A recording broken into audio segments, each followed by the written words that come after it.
But I wanted to welcome everyone um, to our webinar on how to register for national competitions. I am Robin Mintier. I'm the Director of Membership, and we're so excited to have people coming on to make sure that they're understanding fully how to register for the competitions. We know sometimes that can be a little challenging, so we're here to help you in any way possible.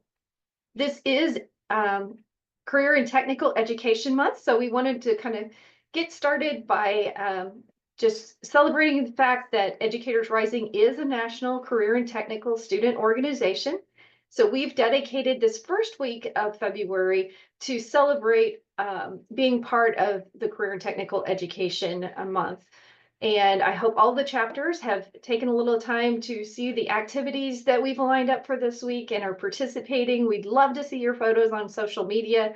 So if you haven't checked that out, be sure and go to the resources section and your teacher leader resources or the student resources to learn more about what activities we have lined up for this time. An important part of being part of a CTSO program is obviously competing for national titles. So in this session, we're going to be walking through this process, how to register, and making sure that all the students are able to meet the deadline in order to get scheduled for their presentations on site at the national conference. Just a little housekeeping. If you have any questions, put those in the Q&A section. Nora's going to be monitoring that for us. So she'll stop me periodically throughout, and we'll make sure that we get all those questions answered for you. So let's start with deadlines so that nobody has any confusion. Our submission deadline for the application is April 7th. There will be no extensions to this deadline. So I would strongly advise you not to wait till the very last day before you submit. If there's any problems that come up, last year we've had some tornadoes come through, we've had power outages, there's been flooding. So all those things can hinder you being able to get to that school and submit your application. Those are not acceptable. I mean, we'll work with you best we can, but really in order to make sure that we can keep on a timeline and get everything scheduled, we can't make any exceptions to that deadline. So plan ahead, stay, at least plan for a week ahead so that if you run into any problems, you still have that buffer period that you can reach out to us and we can help you. Systems often crash at school sites when multiple people are using the internet at the same time. So also keep that in mind, that you want to make sure that you're not trying to have all the students submit at the same time in the same location. This year, we are doing a little bit to help out the teacher leaders. We know that there's no way that they can go in and see who has registered. So we're going to give you some tips as we go through here to have your students, when they get done, do some screenshots or printouts so that they can show to you that they've registered. But one thing we're going to do on the staff side is after the deadline closes, we will download all of those competitors and put a temporary review period that you can look and just double check that your students are registered and they're registered in the right competitions and the right divisions. And there will be a very small window of just a few days for you to make a correction if needed. This will not be a time that, we're just going to extend the deadline. It's going to be a correction period. So let's start looking at an example. What I'm going to do is I'm going to share my screen and actually walk through this process with you. So let me stop sharing this one and start sharing another screen. So hang on just 1 second. Put this up. All right. Nora, can you see my InPexium screen? Not yet. Not yet. Okay. Let me try stop sharing here.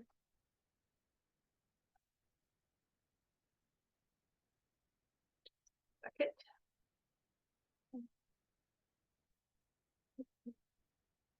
Stop sharing and I'll share again. How about now? still showing just your camera view.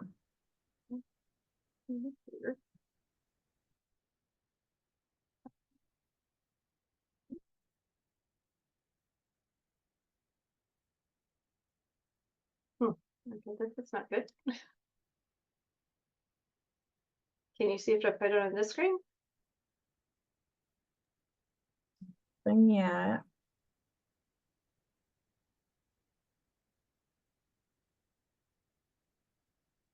I need to stop sharing and it's not wanting me to do that.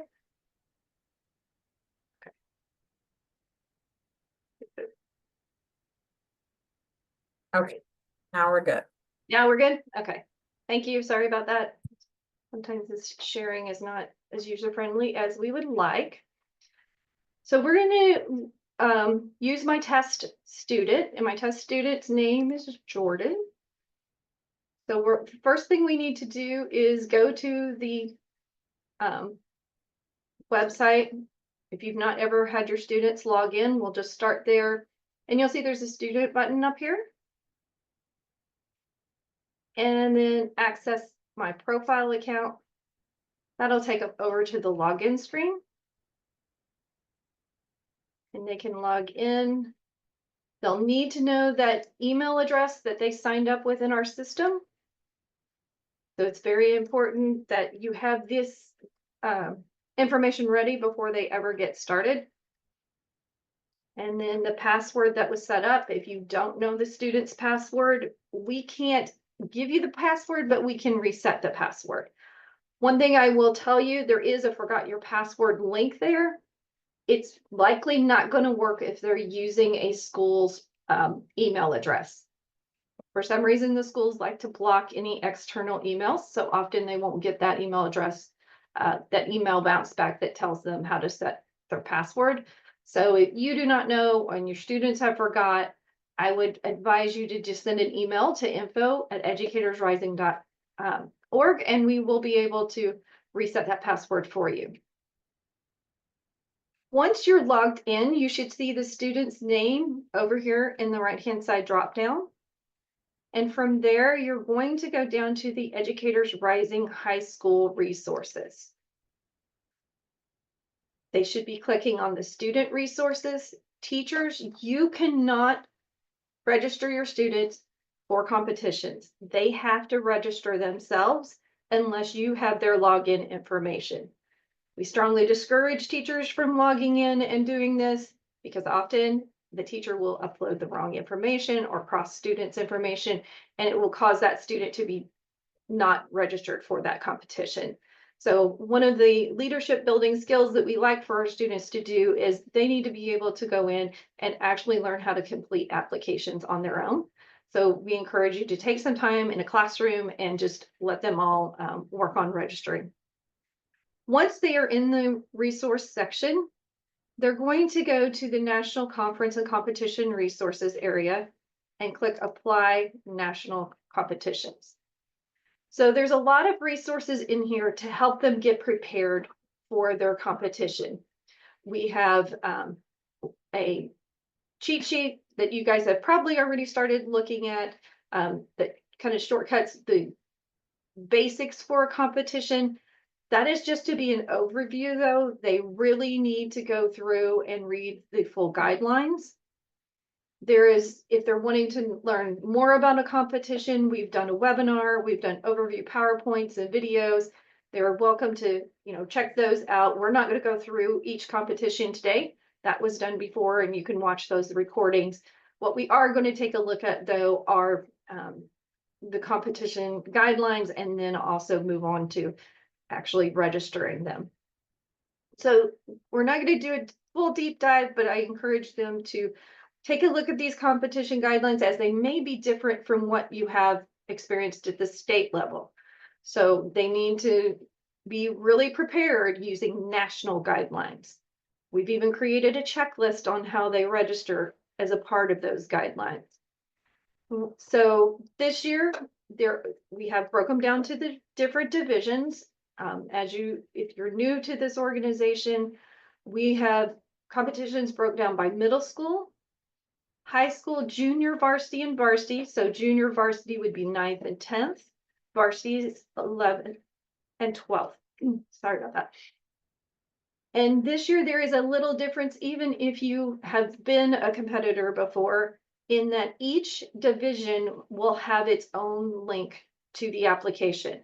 So make sure that you're paying very close attention. Don't just go clicking an apply link. Oh, here's children's literature.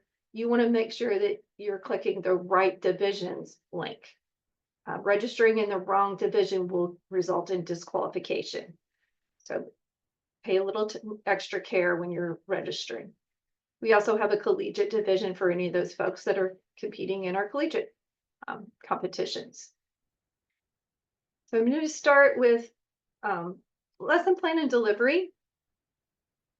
The first link is going to click to the actual competitions, and as soon as this loads, I'll make it just a little bit bigger here. And there we go. All right. Understanding these guidelines, the first 5 pages are going to be the same for every competition. So you read it once, you don't need to read it for every competition. But at the very top, it talks about they all have to be an active member. So that means paid by February 15th.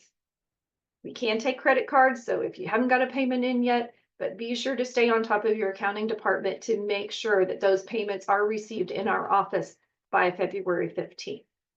Then they're going to complete an online application, and then they need to register for the conference. Many times teachers want to register all the kids for the conference at the same time. That is fine, but we need to make sure they're registered by that April 7th date. That does not mean you have to pay by that date. Your payment date for national conference registrations is June 1st. So you have a little time, but you need to get them into the system so that they are counted as registered. I'm not going to go through everything in this, but I am going to highlight some new changes for you this year that you should be aware of. This year we have a new inquiry period. So after the competition scoring has been released, and we typically do that by mid-July, you will have 3 business days to make any inquiries about that scoring, or if you, for some reason, were not able to attend the award ceremony and you need an award mailed to you, there is an extra charge to mail awards. So we do encourage everyone to attend the on-site award ceremony. It's a great experience for the students, and we hate to rob them of that. And we did move it earlier this year, so you can catch flights out. So hopefully everyone will be able to stay, but if for some reason you need us to mail something, you have 3 days after the scoring is released to either question about a score or request a award to be shipped to you. They are not shipped automatically. After that period of time, the staff will review any concerns that you have, and then we'll be able to make a decision. Once those decisions are final, there will be no further inquiry after that 3-day period. So don't wait till your students get back in school in August to have them review what scores they got at the competitions. They need to be reviewing it right away so that they will be able to access that inquiry period. We are working to make it where the students can actually log in when we open the period for scoring. So that's still in the works. All scores are being normalized because we do have multiple rooms running at the same time for the same competition. So please be aware that we've done this in the past, but this year we actually put it into the guidelines to let you know that's being done. And that way it's fully transparent that happens. That we're not the only CTSO that does that. That is a norm if you don't have a beginning round and a final round. We don't have the time to do a big 2 rounds, so we do use the normalization process. Just a reminder, students may only compete in 1 event. And there are limits as to how many entries a school can do. Be sure and read that in the competition guidelines as well. One other part that is new this year is the use of AI. It's not permitted this year. They can use like a grammar check. That's fine.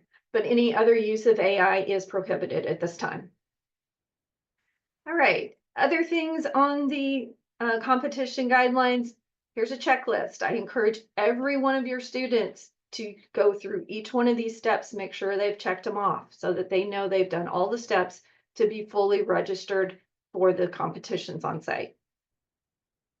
And then you get into the actual guidelines of what's required. I'm going to skip through these and how they're going to be scored.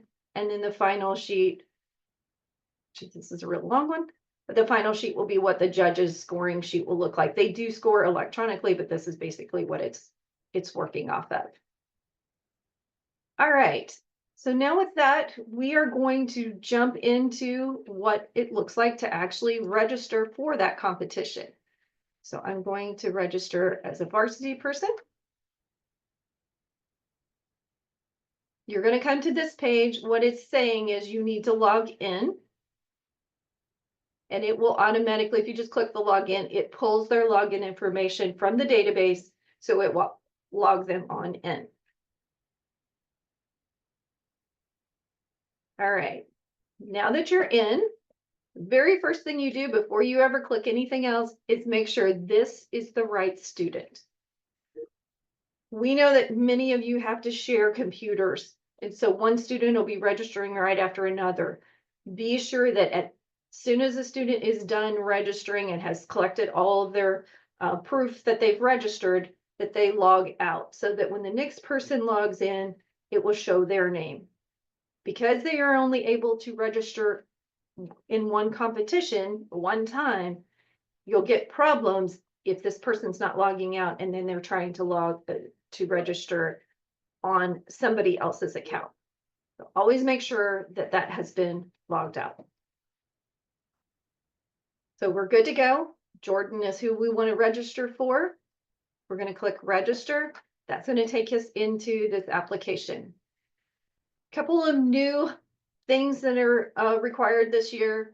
There is a big notice here. All the materials need to be in their final form for submission. If you have blank or temp files, that's what's going to be scored. You don't get a second chance later to say, oh, I updated the wrong file, the wrong student's file, whatever, or a blank file. That's what will be scored. So be sure before you ever get to the application form and get in there that you have the final form. They're going to be judged on the rubrics, which we know that. When they're going through here, they will be required to answer all of these boxes. And this is kind of new for this year. They're attesting that the work is their own work and they have not used AI or someone else's work or any parts of it without reference in that. So this is to cut down on plagiarism. We have seen students using other students' work in the past that they have seen and they replicate. It's got to be their own work. They're also attesting that they're completing this application in the correct division. If they are purposely not signing up in the right division, it will disqualify them. So be sure that they look up there and say, oh, I am supposed to be in the varsity division. So that's another check that they're doing. The other thing is we are asking you verifying that all these forms and documents are in their final form. So it's just one more check that the student is acknowledging I am submitting in final form. All right. Then we go to actually filling out the application. You'll see it's going to pull over because they've logged in. It should pull over that student's information, their email, their ID number. This email needs to be accessible all through the summer. So if it is not, they should be changing that on their student account page before they log in. Because if it's not, they may be missing information about their scoring once that's released. So double check that email address is one that will be accessible throughout the summer. Should not be the teacher's email address there. This is the student's email. This field here is a pronunciation name. And what this is we need the phonetic spelling of the student's first and last name so that we know how to pronounce their name when it comes time to announce them for awards, and how judges know how to pronounce their name. Everyone loves to hear their name. No one loves to hear their name mispronounced. So just have the student type in how you would phonetically say their name, and that'll help us out a lot. It will automatically pull in the student's school ID number as well as the school name. This is not something you can change. Hopefully they are connected to a high school. If not, we are kind of doing a double check this year. We want them to type their school's name in here as well. So in case they should be connected to a school district rather than the high school, this is how we're going to clean up the awards, because on the awards, it's going to default in whatever school name it is here. So it'll give us an opportunity to correct that. School city is required, and it will pull in the school state as we have it in our records. So if they see that school state is wrong, they need to get in contact us right away so that we can change it. There may be, 5 John Smith high schools in different states. Make sure that they're in the right John Smith High School. We are doing a double check on the division this year to make sure. We should never see anyone in JV while they're on the varsity application. So this is kind of a double check to see, did somebody make a mistake somewhere? There's filling in the teacher's name and email address. And then these are the documents that are required for this competition to be uploaded. So I'm going to go back here. I've not been filling it in. I want to just make sure that I fill it in.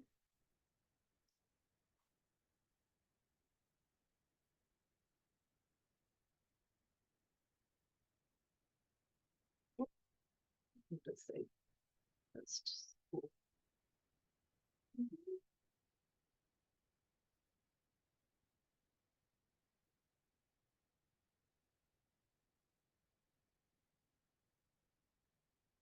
Varsity.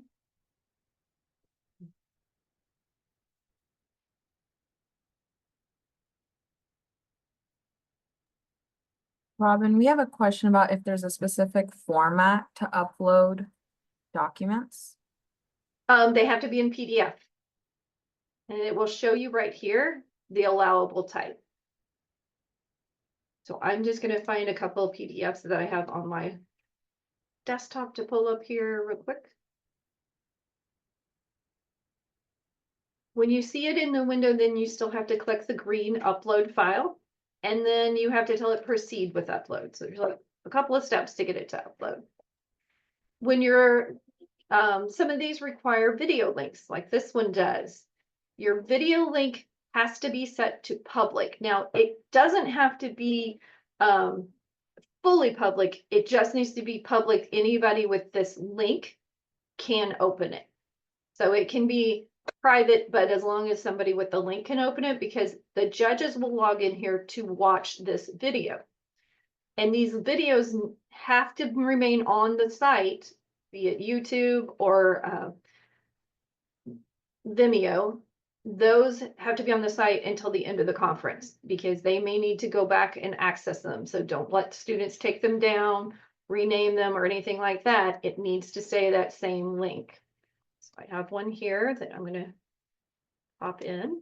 Oops.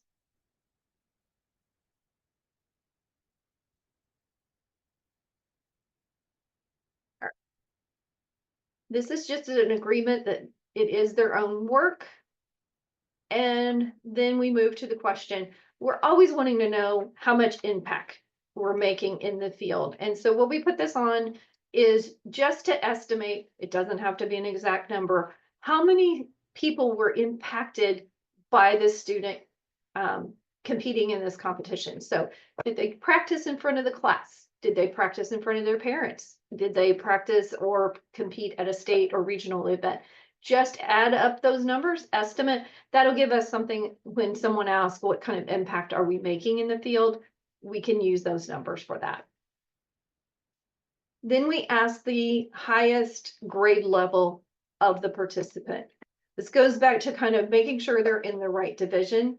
When they're in a team, it's the oldest person on the team is what they will put there.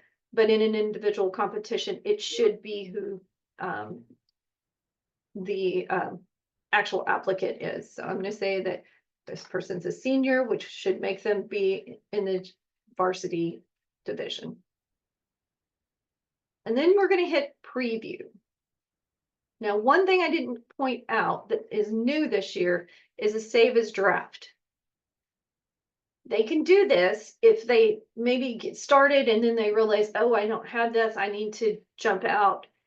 You save it as draft. When they log it back in, it will take them to the, should take them to the registration, either the registration button, and then it'll bring them back to where they left off, or it will take them straight into the application. Just make sure that they don't get to 100% and never submit it, because that doesn't give them an excuse after the deadline that, well, I did the draft, but I forgot to submit. It is their responsibility to go back in, finish it, and make it all the way through and submit it. So now we're going to preview, and it'll tell you if you forgot to fill stuff in, and I did. The watch at the top of the screen is where you will see error messages. I would love to have them put it in the middle of the screen so it's more obvious, but it'll come up at the top of the screen. All right. When you get to the preview page, this may throw some kids off and thinking they've submitted it. They have not yet. This is an opportunity for them to go through, verify that everything looks good, verify their documents are coming in correctly, verify that the video link seems to be correct.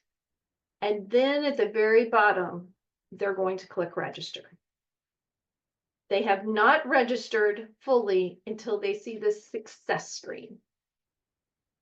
And you see that it's got the big green check. That means that it went all the way through to our system.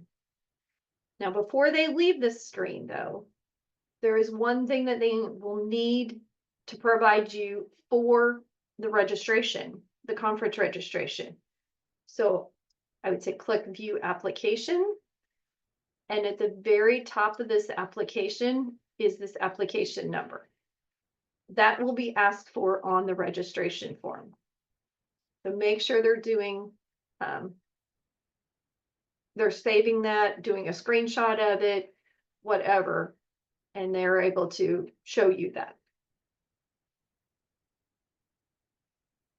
So we've gotten through an individual competition, and I need to go back here because I did the one thing that you should do. We need to log out now as Jordan, so that when we do the next student's application, we're not going to be trying to register under Jordan. Robin, Nope. I received a question. Someone's saying for the competitions where students need to upload a copy of their speech as the pre-scored component, how closely does what they say in person need to match? Do they need to say the speech word for word? Our judges are not, as long as they say pretty close to it, it's not, doesn't have to be word for word. They will be scored though on the speech composition from what they upload. The only thing they're being scored on site is how they actually present that speech. So does that, hopefully that answers the question on that. Because I know even practicing for speeches myself, I skip words or, you know, tweak it a little bit, and that's acceptable. It doesn't have to be word for word, but it does need to be, you cannot submit one speech and then, you know, cut down 50% of it or something like that. It does need to be pretty close to it, but not exact is fine. Thanks. All right, so now we're going to go back and We're gonna log out as Jordan.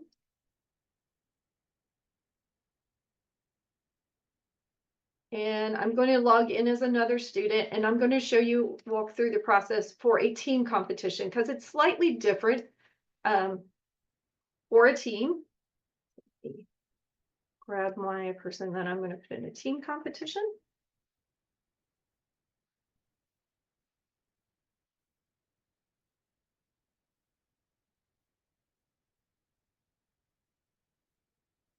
Okay, so now we've got Dustin. We're going to go through to the competition page.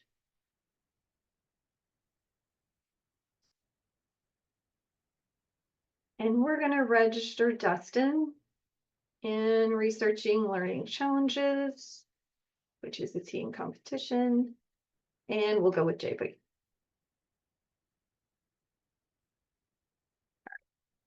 Log in as him.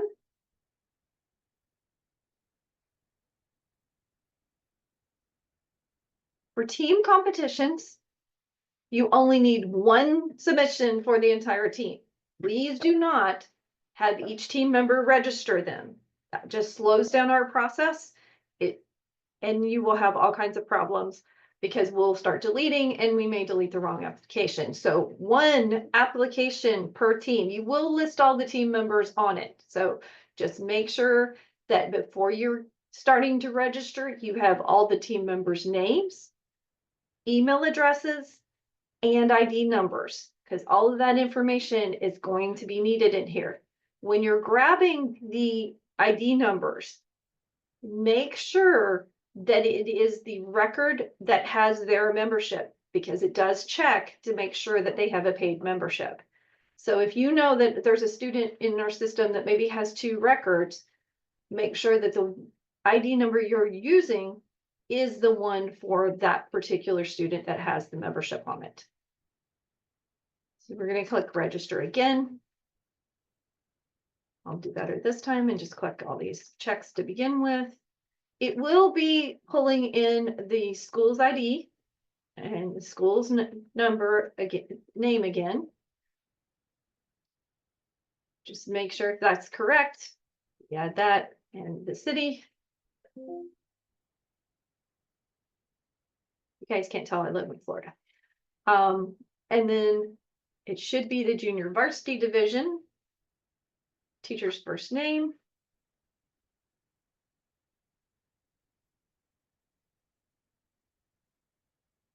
For some reason, I want to spell Smith with an E today. I don't know why. Okay, now you get into who's competing on this team. Remember, in teams, you have 2 to 4.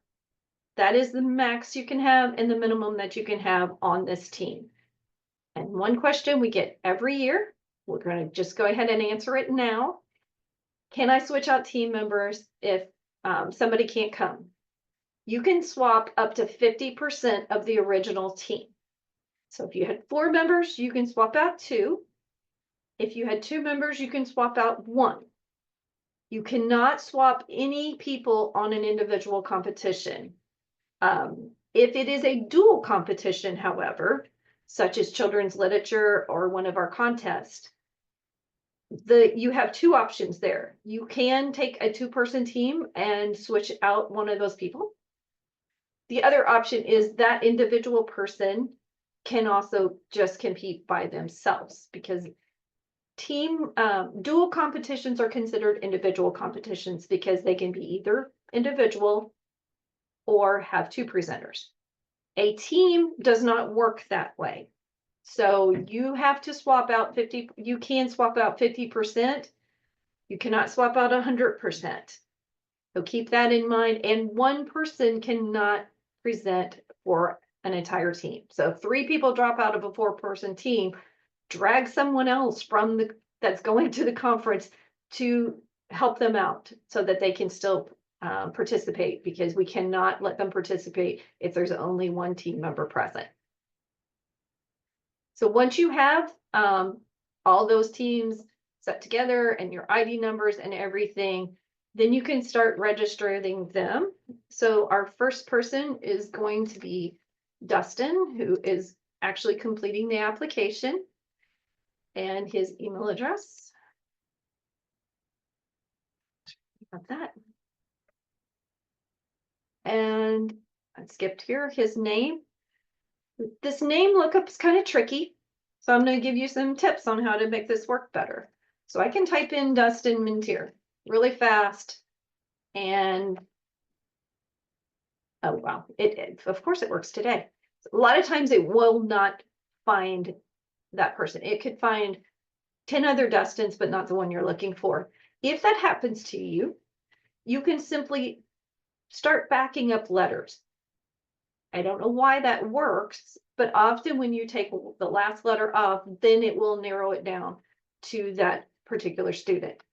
Now you see it there, but you actually have to click it and make sure that it shows up here with an X, or else that person's not really tied to the application yet. This is just listing who is on. It is not actually checking their membership yet. But there's another step that you will do this again. So this person's teammate is Deanna. I'm gonna think about that. Should only be one. So it's picking Deanna. We've got her showing down here in the gray box. Then we're going to add her email address and her ID number. Just a second, I can't get her ID number. There we go. All right. And because I don't have any third or fourth people on my team, I'm just going to leave those blank. When we get to the pronunciation field again, now you need to add it for both members of the team. And if you have 4, you're going to add it for all of them. Some of them are pretty easy. And then you can just put a comma, colon, whatever to separate them, that's fine.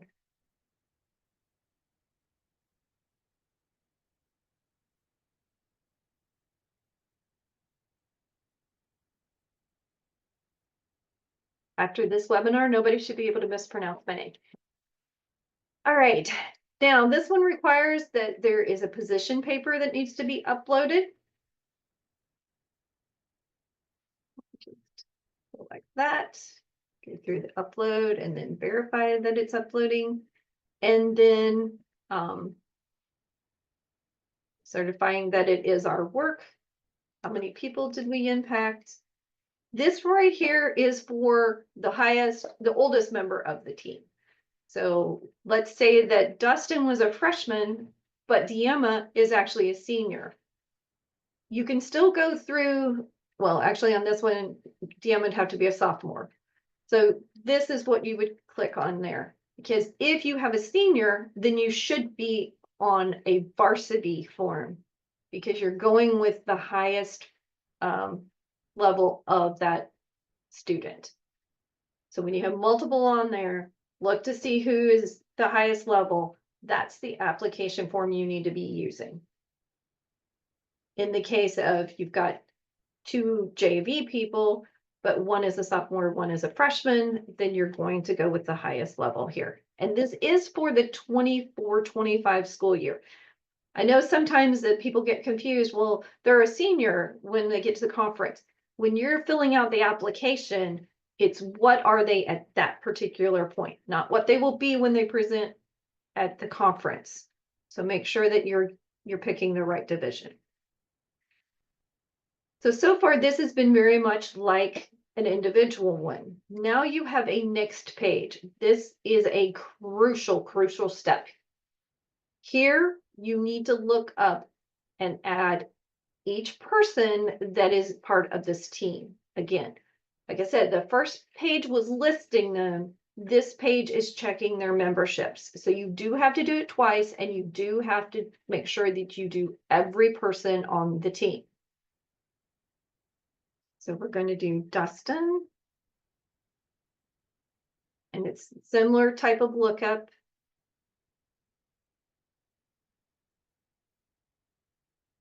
On this page, if you cannot get the person's name to look up, you can use their ID number.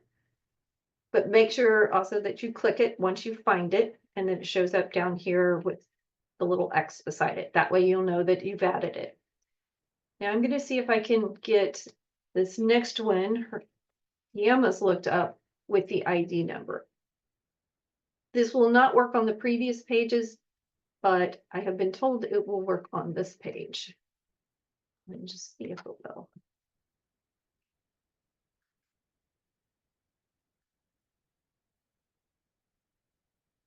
No, it's not working. So I say just continue going with the name.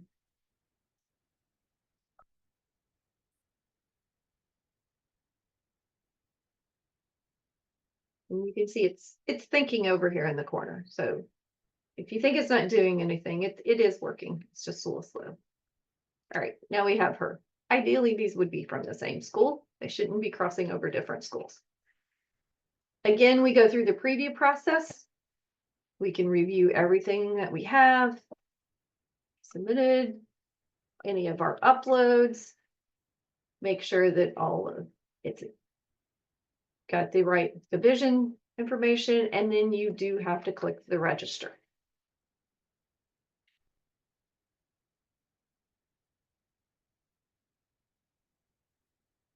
Now, again, the student should view the application.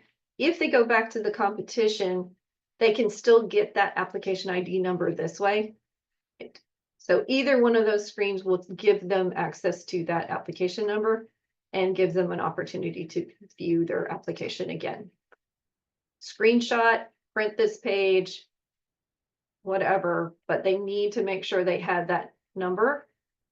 If you get to registering them for conference and they don't have it, they can log back in as long as the application's open. Once it's closed, they will not be able to access that, and that will be a real challenge for them. Make sure that they log out again. And so that's taking them through the main processes, both for a team competition as well as for the individual competition. So we're going to just do a little recap here. Let me jump back over to my PowerPoint. And Nora, can you see the PowerPoint window, or is that? Yes, I can see it. Okay, so it should be showing how to register for competitions again. Yep. All right, so we're gonna jump through here real quick. Oh, here. All right, just to recap, how do they register? First thing they should do is download the rubrics and read them so that they understand what is expected of them and what is going to be needed to be submitted for that competition. Then they're going to complete the online application. That is going through their membership portal, clicking on the competition page, finding the application link that matches their grade level, and then they're going to complete that application. Then the next step is to register for the national conference. And then in mid-May, they're going to be able to find out when they're scheduled to compete. Now, when are they going to find out if they won? June 29th at the Rose and Shingle Creek, which is where the competitions are being held and the whole conference. It will be during the awards celebration that we have moved earlier. It's from 10 a.m. Probably will end around 12:30 p.m. Maybe possibly a little bit sooner than that. Again, if they are not able to attend, there will be a charge for mailing those awards, and they will have 3 days from the time we release the scores to either contest their scores or request those awards to be shipped. Keep in mind, there will be a need to submit an application and a payment in order to get those awards shipped.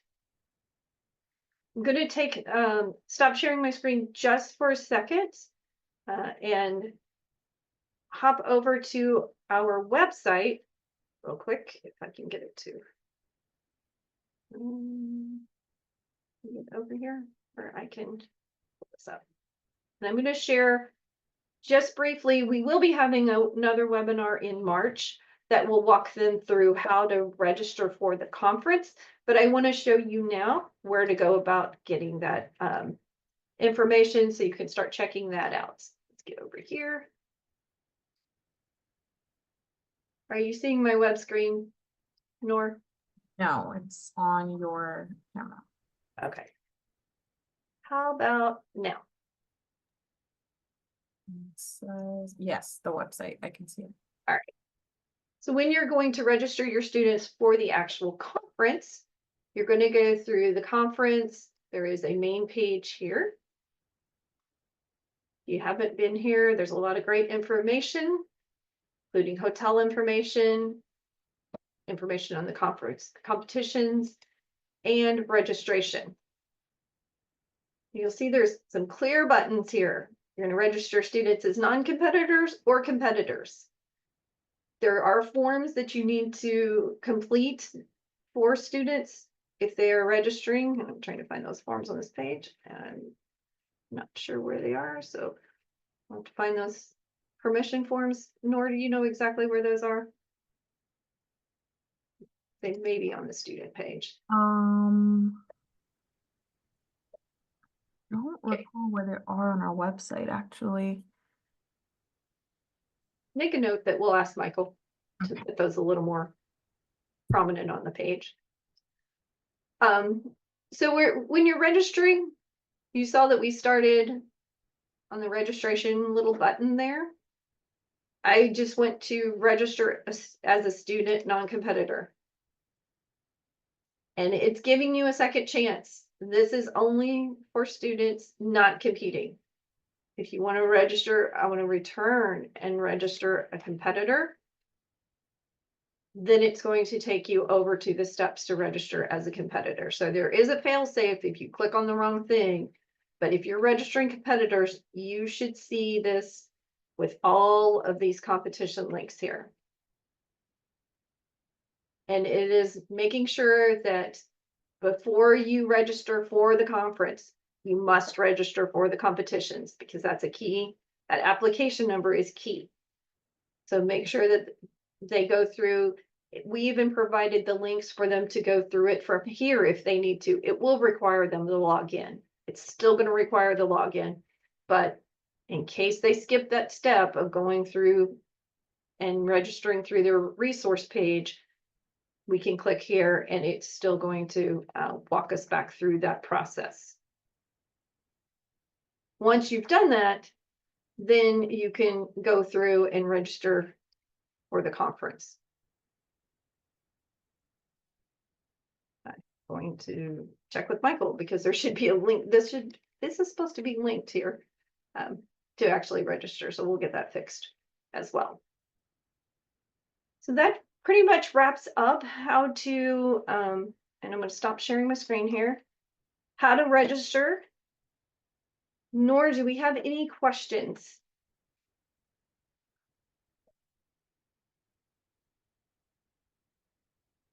Nor?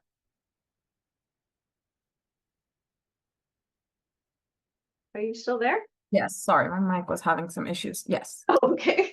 Any more questions in the chat?